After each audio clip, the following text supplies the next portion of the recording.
This is a new Loxjie D30 and this is the old one. You say they are exactly the same? No, they're not.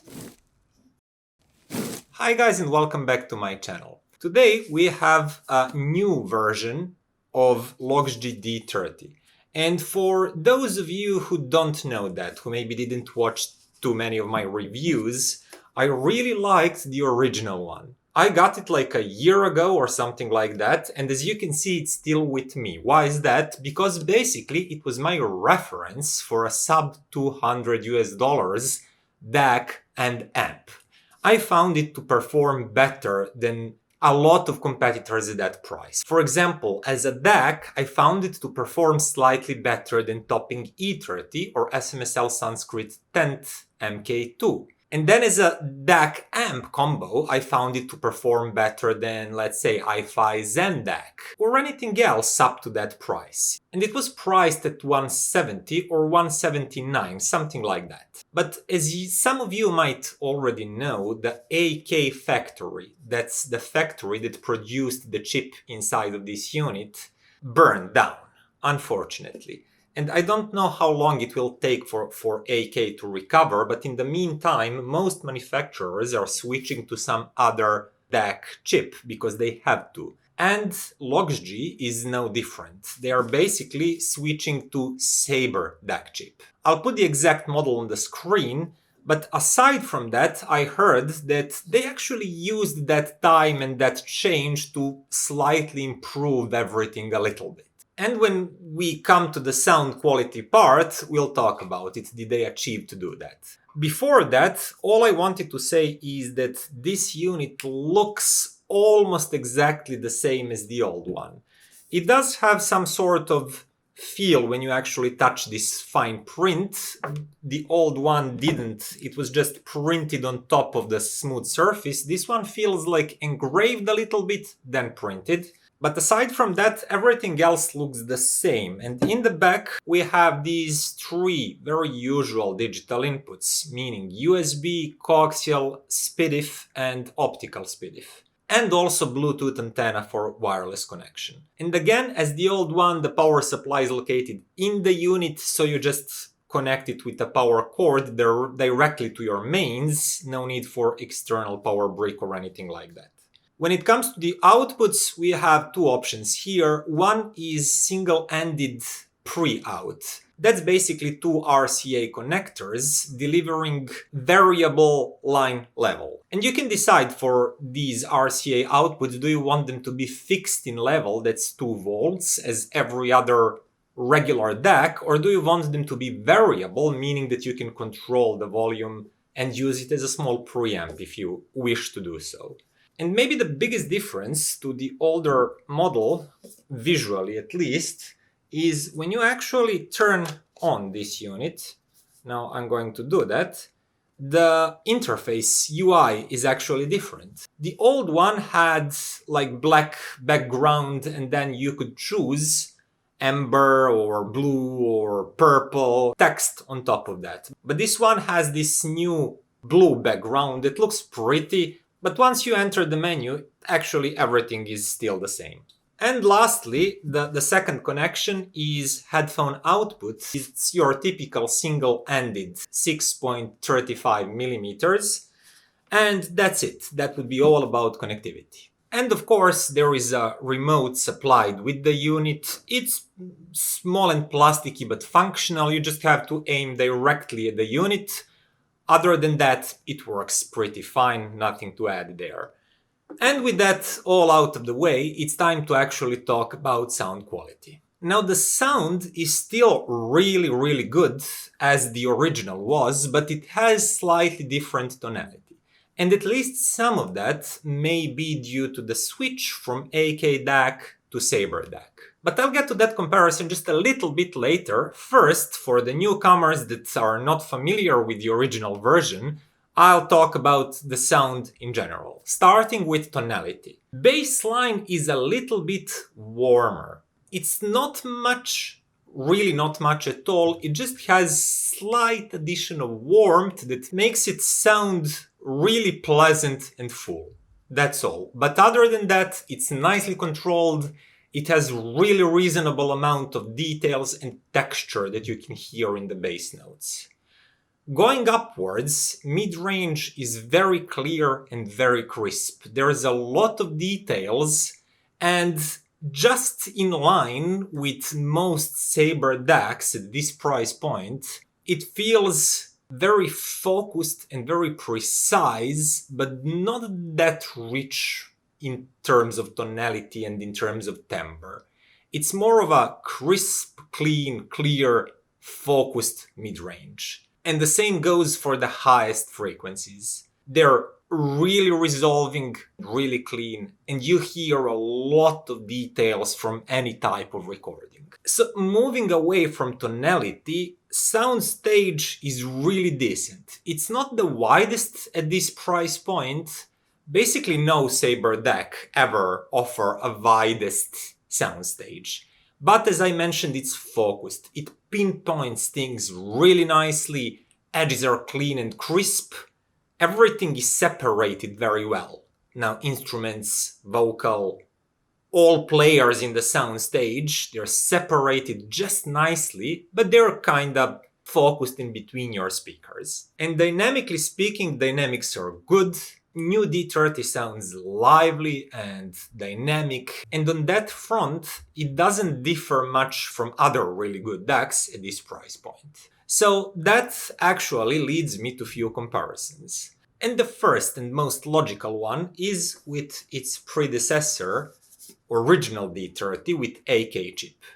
Now, when you listen to them and compare them directly, you'll notice that the original D30 sounded a little bit lusher and wider. It had slightly bigger soundstage. But it also sounded softer around the edges and softer in the bass line. That means that the new version has greater control over the bass line. It has a greater clarity when it comes to edges and to separating things inside of the soundstage. It also feels slightly more focused. For example, when you have a energetic, sharp sound, like a sudden drum hit or sudden string pluck, that sounds more controlled, more focused, and more energetic on the newer version.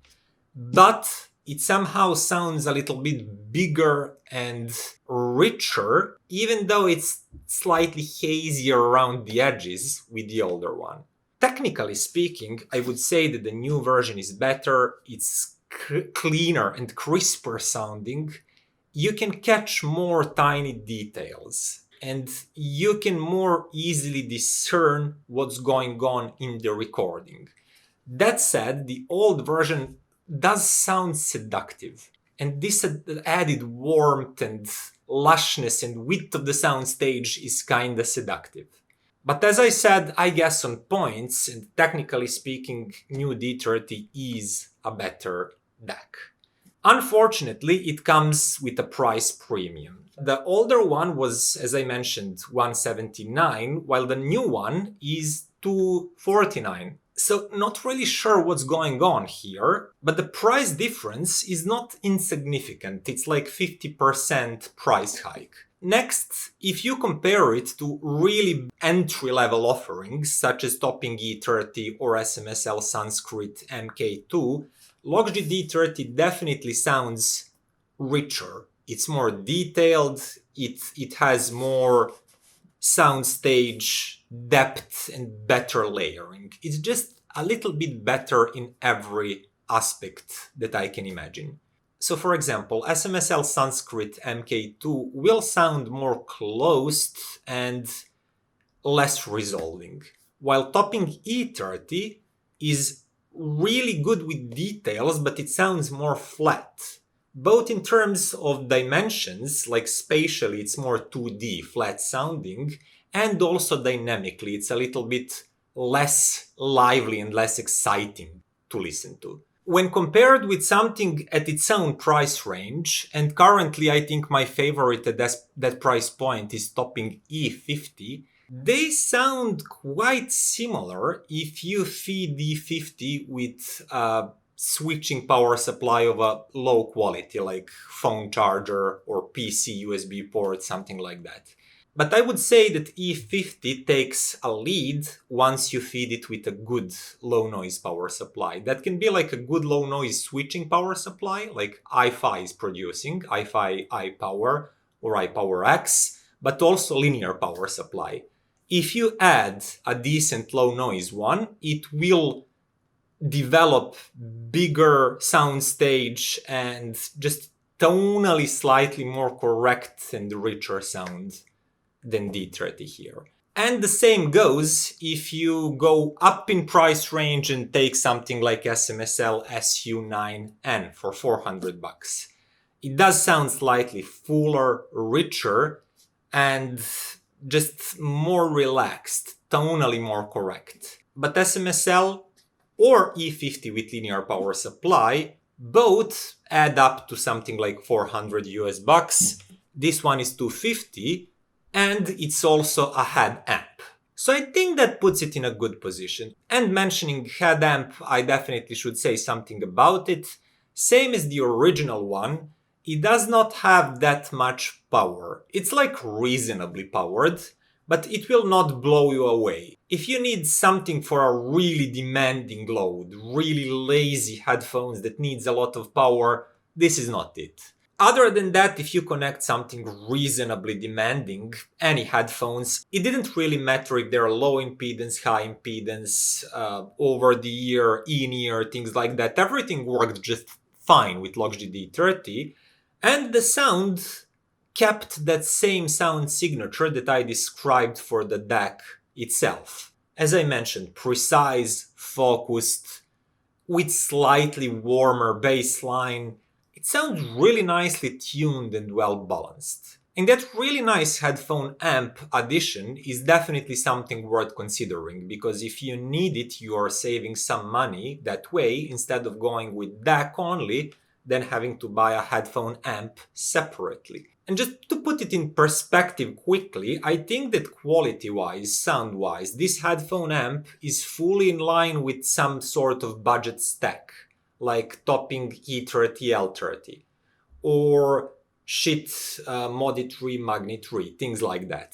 Those stacks do have more power. They're like 1 watt, 2 watts, things like that. This one is less powerful than that. But just in terms of sound fidelity, if you don't need that much power, it's up there with these budget stacks.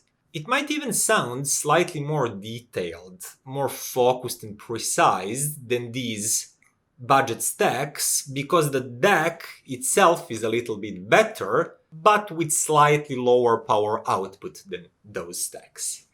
And that actually leads me to the conclusion. So what can I say about this latest version of D30?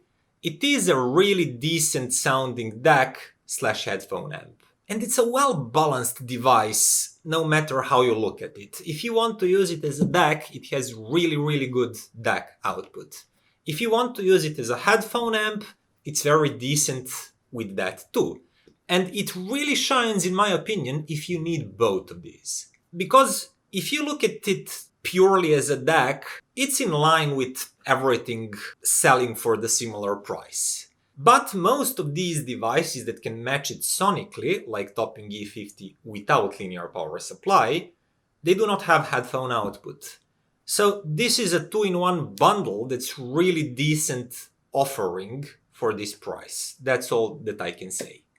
Actually, the probably biggest competitor, in my opinion, would be the original Loxjie D30 that, as I mentioned, stayed with me all this time as a budget reference. But unfortunately, this one is not produced anymore because, as I said, there is a lack of AK chips. So it's simply out of the equation. And if it's not on the market, it cannot really be a competitor. But what we do have currently on the market is this new version that's slightly improved sonically in terms of clarity and how clean and crisp the sound is, but it comes at a price premium.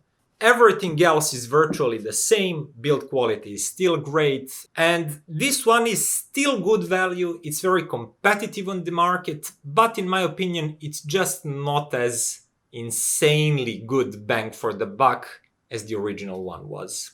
But that's it, guys. What can I say? Factory burns, inflation happens, COVID happens, price of everything is slowly increasing. Yeah, I guess I should probably be happy that we can still get a really good DAC for 250. So forget about my nagging and reminiscing about good old days. I think this is a really nice product, really good sound, good set of features, with a price that's very reasonable for this set of qualities. And that would be all for today, guys. Thank you for watching and see you next time. Bye.